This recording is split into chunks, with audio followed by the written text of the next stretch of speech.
Hello my dear friends, how is it going? I'm Mari Theriger and today I'm here for a quick talk on the importance of Unverified Personal Gnosis, and throughout this video I shall shorten Unverified Personal Gnosis as UPG because it's a little bit hot in here today and talking is thirsty business.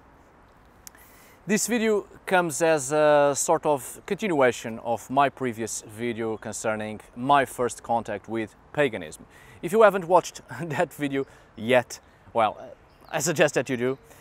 On that video I have used a personal account to convey a message which is concerning the difficulties in the mind process of believing in a belief that isn't ours.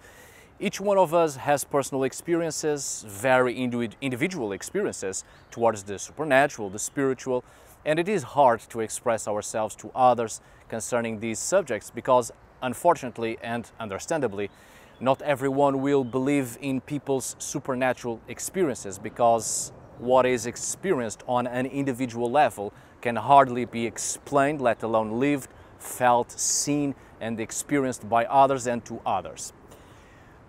We do not experience the world through the eyes of others, and certainly we cannot experience life and the supernatural occurrences through the body and mind of others. So it is indeed difficult to believe in an external belief to ours, right? As I said on the previous video, I have used my own account as an example to express our own mental approach towards the beliefs of others, to avoid a condescending and cynical perspective in relation to other people's supernatural experiences. Because reality becomes a form of perception according to the way people experience it, and people experience reality in multiple ways at all times. And we cannot immediately discard people's experiences just because we haven't lived them or experienced them in any way. There are a lot of things that only have a meaning to us and may not even be an event, action, behavior or occurrence that follows a regular belief system or a religious thought, but simply something that is meaningful to us according to how we experience life and the ways we have chosen to express ourselves according to the emotions felt and the momentary situation. So this is when Unverified Personal Gnosis enters. It's important and should not be immediately discarded. I also want to make clear that I am not against Unverified Personal Gnosis, UPG, despite the content of my YouTube channel being more than half of it my own academic research with a clear scientific background supported by palpable evidences and sources. This doesn't mean I'm not open to other people's UPG and my own experiences as well. In fact, focusing on the historical and archaeological sources, and as an archaeologist being able to have close contact with the scientific community, it has helped me a great deal to be more focused and in contact with reality. I admit that due to my own personal, let's call them supernatural experiences, sometimes it is quite hard for me to have a life in the right here and right now. And the older I get, the more intense such experiences and events get. So the scientific work has been quite useful to me, but so is my own UPG. However, when the work is scientific, I cannot let personal spiritual experiences to get in the way, otherwise it would turn out to be a biased work according to my own perspective of life and how I experience it. The same thing goes concerning other people's spiritual experiences. It cannot enter the scientific work because when we deal with religions and magical religious practices of the past, we deal with the surviving sources, be those literary or archaeological, material sources, material culture. There's also living sources, which are the religious and spiritual behaviors, practices and materials that have somewhat survived in the most animistic society, especially when it comes to shamanic background as an expression towards the animistic worldview.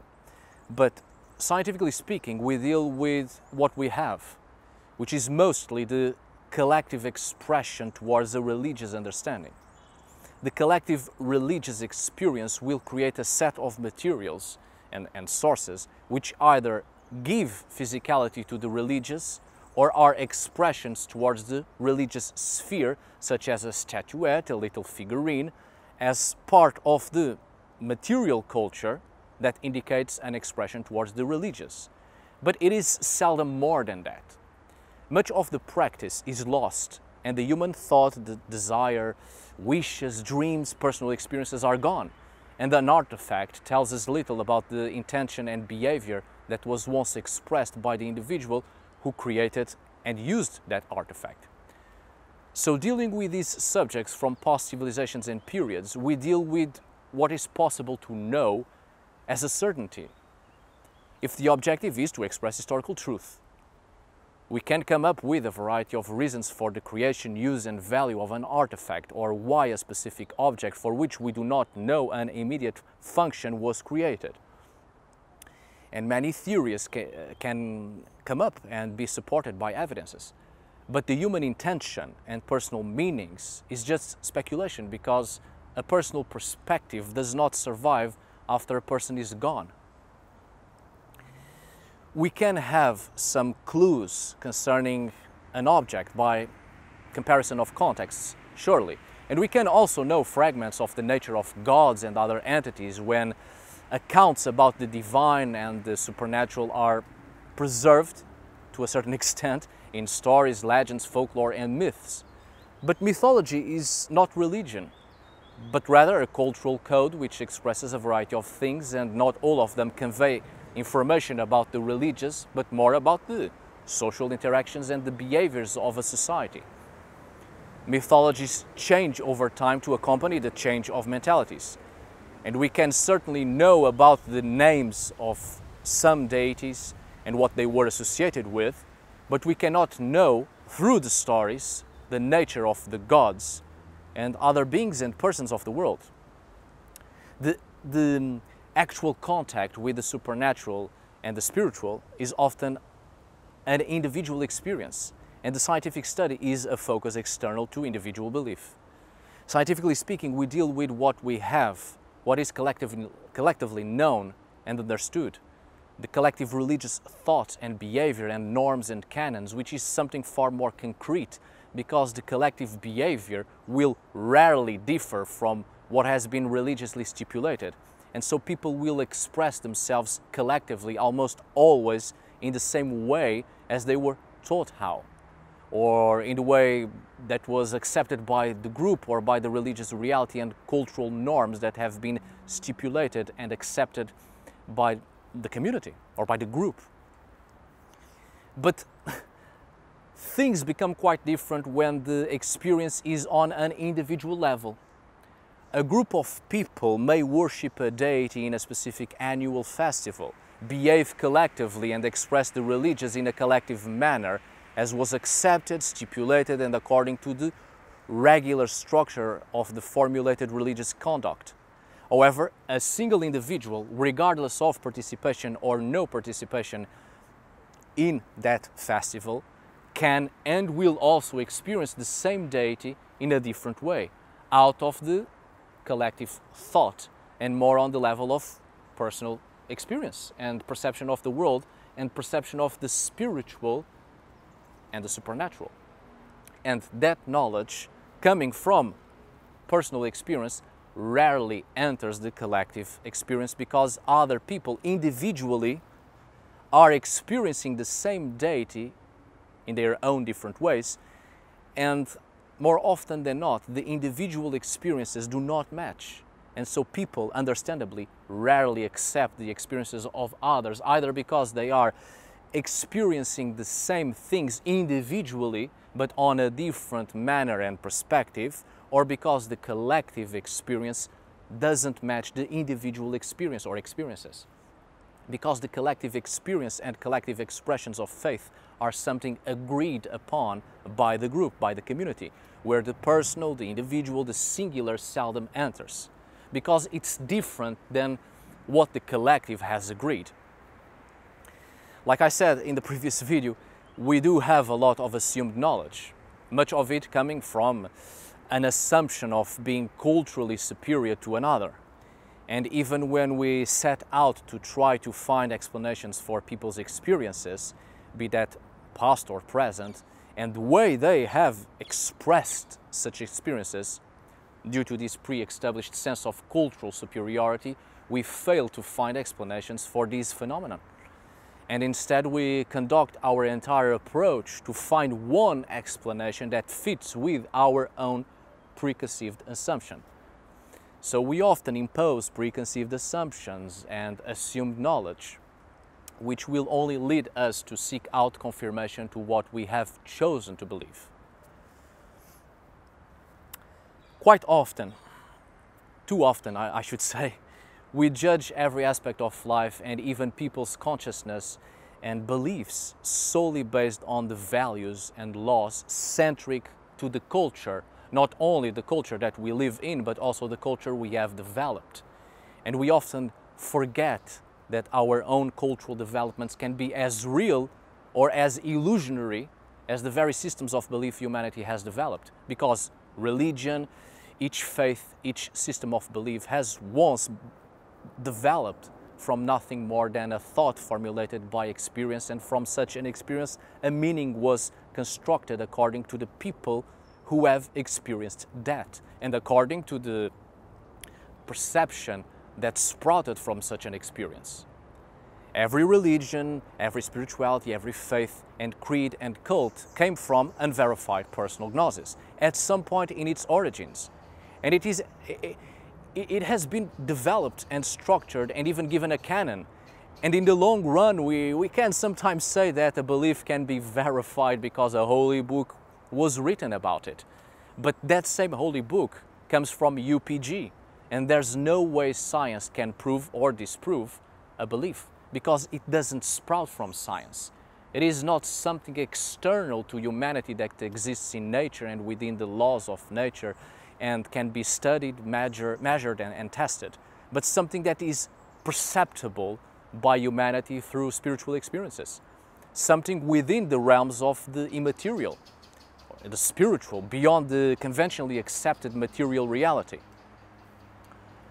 UPG cannot possibly enter the scientific, otherwise it's a biased work and it fails to produce the original intention, which is to express the truth, or at the very least to gather information to get closer to the truth and the meaning of things. However, the scientific can enter UPG, and it should, and it is very useful, because the more we know, the amount of information we gather, it will enrich our personal approach towards the supernatural. It will give it other bases, perhaps a more concrete structure and several meanings we can connect with our own experiences. But perhaps most importantly, it will give us inspiration. However, there may be a problem here. We often seek to understand religious practices of the past and even try to figure out the religious thoughts and the belief systems of the past in order to recreate them in the present, in hopes of giving continuation to past religions and belief systems. But we must not forget that such behaviors of the past are in accordance, perfectly fit in with mentalities of the past and not with mentalities we now possess. Because things change, societies change, and we all evolve. Trying to recreate something we barely know and quite often we find it hard to agree with, frankly can be rather frustrating and a waste of our mental capacities, because we can know about the material culture, right? But we cannot know about the mentalities, wishes and desires that led to the creation of that same material culture. A material culture that works as the conduit between wish and experience, between the personal perception and the experience of the supernatural. What people have experienced in spiritual terms led them to create something palpable, which is the physical expression of sentiment and meaning. But we ourselves in our modern world, we haven't stopped having our own experiences and desires and trying to express ourselves towards the supernatural or the spiritual experiences in general that we have. As such, our own expressions are quite different. What we create is quite different. And just because it isn't the same as what was done in the past, it doesn't minimize the value, or it doesn't disclaim or discredit the value of our own experiences and how we choose to express ourselves towards such experiences. It's just different than what it was before. Because we have evolved, and as such, so did our experiences and desires and meanings have evolved. If we get stuck in the past, a past whose mentalities are not our own, we can't properly move forward.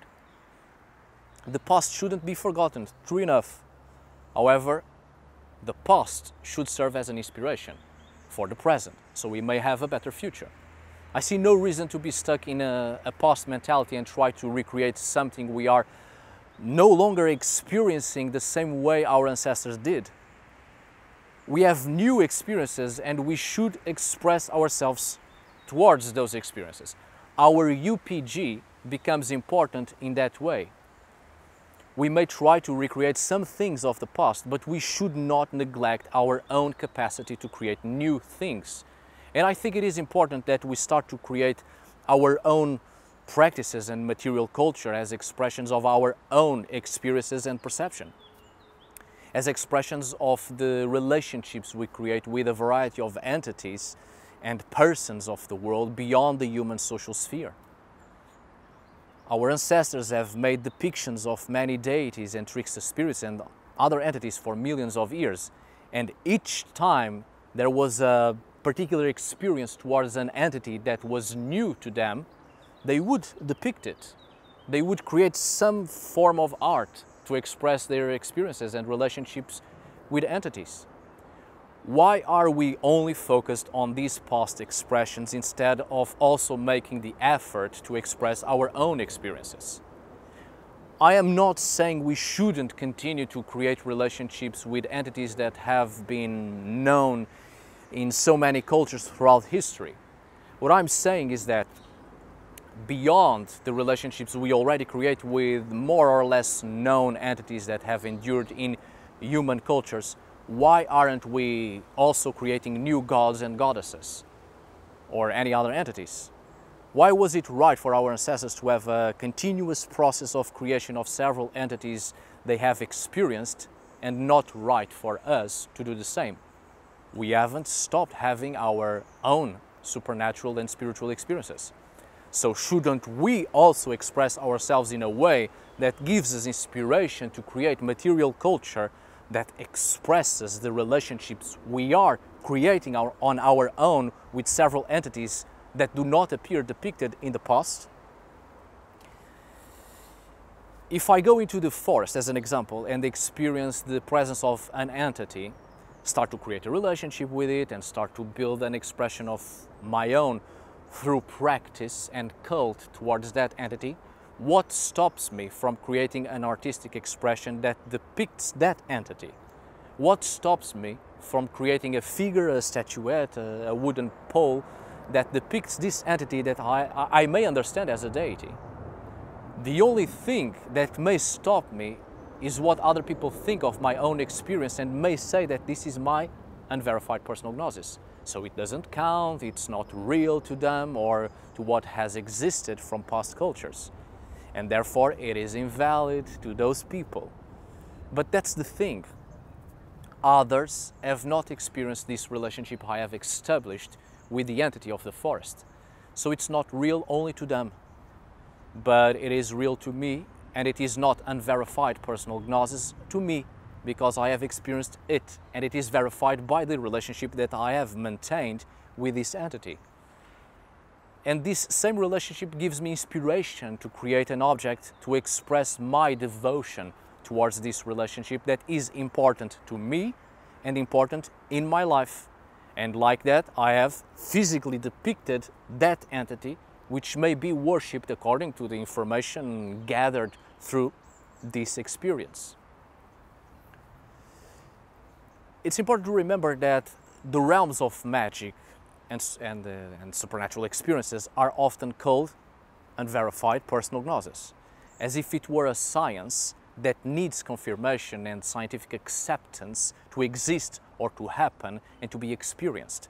or indeed as something that can and should be verified.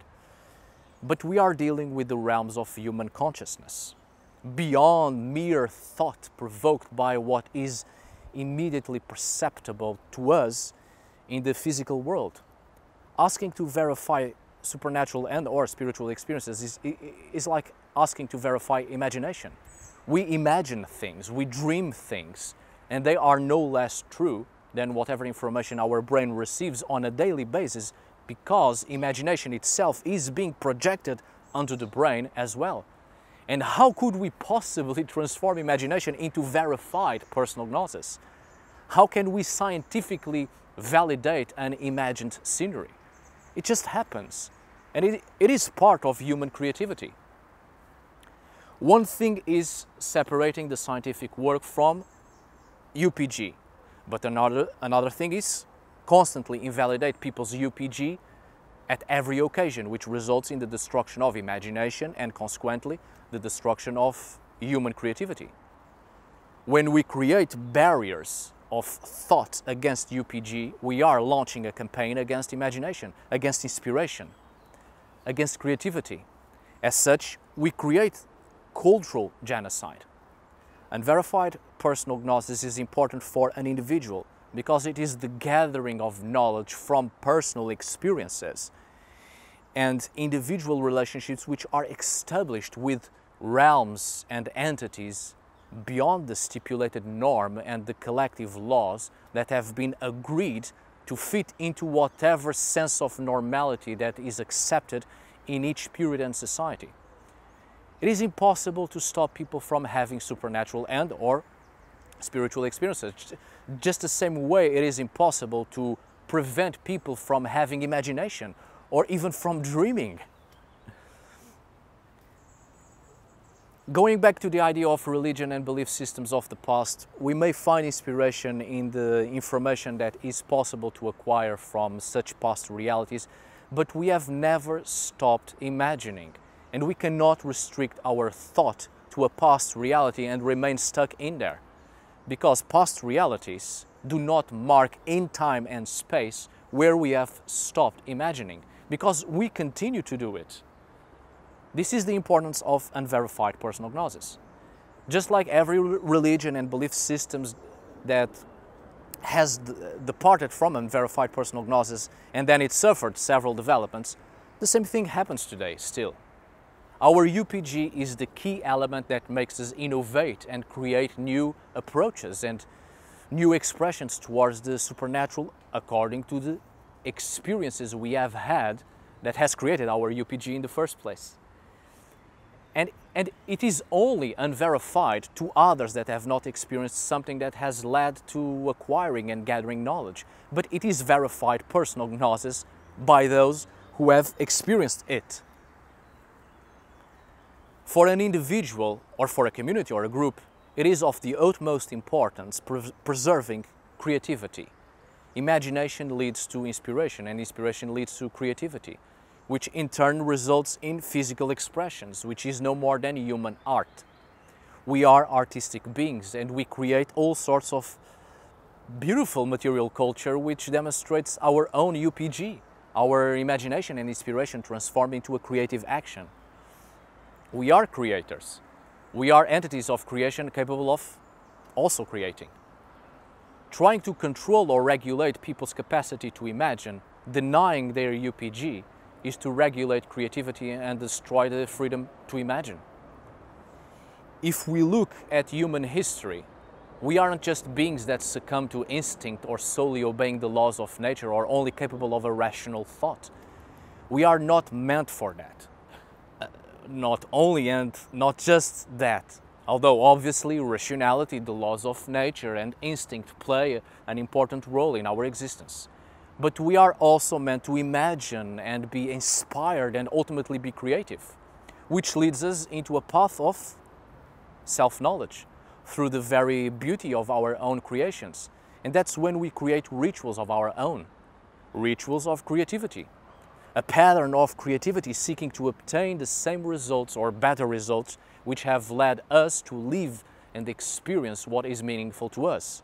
That's when our own UPG creates new expressions, be that through painting, drawing, music, arts in general, or ritualistic behaviors, practice, cult, magical religious expressions, because we act towards an experience that gave us a meaning. And as I said in the previous video, an experience becomes important to someone according to the effect it has on that person's own beliefs. Whatever supernatural experiences we may have, they become important to us because we have lived them, we have experienced them, and they give us inspiration, even if it's just to create a story. And what are belief systems if not personal stories that opens up the imagination and leads us to experience even more things that will enhance our belief systems? We enrich our own spiritual expressions and beliefs by the self-knowledge we obtain from such expressions that create experience, and the other way around. You may share your experiences with others and they will probably tell you that that's your own UPG. But there's no real need to be verified, at least not by you, because the way you have experienced things is the only verification you need. Besides, once again, every faith, every religion, every belief system started off as something unverified. And everything starts off with some story which comes from an experience that has given rise to inspiration. So UPG becomes important in this way as well. As I was saying, we may look into past religions and we may want to recreate them, but why go through all that trouble to try to figure out the imaginative, creative thought of the past when we can have our own imaginative, creative impulses and create our own? We look into the past for inspiration, and with that inspiration we create our own realms of the magical and the supernatural, and as such we create practice, ritual, cult, worship, something of our own that tries to meet the supernatural and the magical or the spiritual. We destroy, remake, reshape and create our religions and belief systems according to the first original experience that gave us inspiration. We cannot silence this very sensitive aspect of the human mind, otherwise we cease to be human. UPG is the key element of religious and spiritual practice, of the development of the animistic mind, the key factor to create practice and ritual. Some may ask you to prove your personal gnosis. Things can be proven if you are expressing a scientific work, not a process of inspiration. We need not to prove the very elements that gave us the ability to imagine and the ability to be inspired by imagination. We need not to prove the existence of our creative thought, because it exists, it happens, it's inherent to every human being. The proof comes after, when our creative thought expresses itself into the world and we create things that can be sang, spoken, played, put to practice, danced to. We put out our inspiration in a creative form and we create, we become beings of creation. And that's when imagination is verified by others. But until then, we cannot succumb to the voice of criticism asking for proof about something that was personally and individually experienced beyond the realms of science. Otherwise, we repress creativity and we shall never reach the point of showing to others our self-knowledge that woken up inspirational impulses to create. I think this was important to say, which is why I said it and made this video, because in this channel I have spoken about paganism quite a lot, and for us, pagans of the modern world, it is often quite hard to try to bring back practices and rituals and belief systems of the past. But I think we may be trying too hard to bring back things which, in the great majority, have either been lost or simply do not fit any longer into today's standards and today's needs, wishes and desires and mentalities. We have evolved. As such, our own expressions towards the spiritual, the religious, the supernatural and the magical must match our own present imagination and our creative thoughts. We are not pagans because we create relationships with past gods. Being pagan is a mindset, a worldview, embracing all the experiences and relationships throughout our life that are important to us and create meaningful events. We are no less pagan just because we are creating new relationships with entities unknown to our ancestors. The time of our ancestors is past.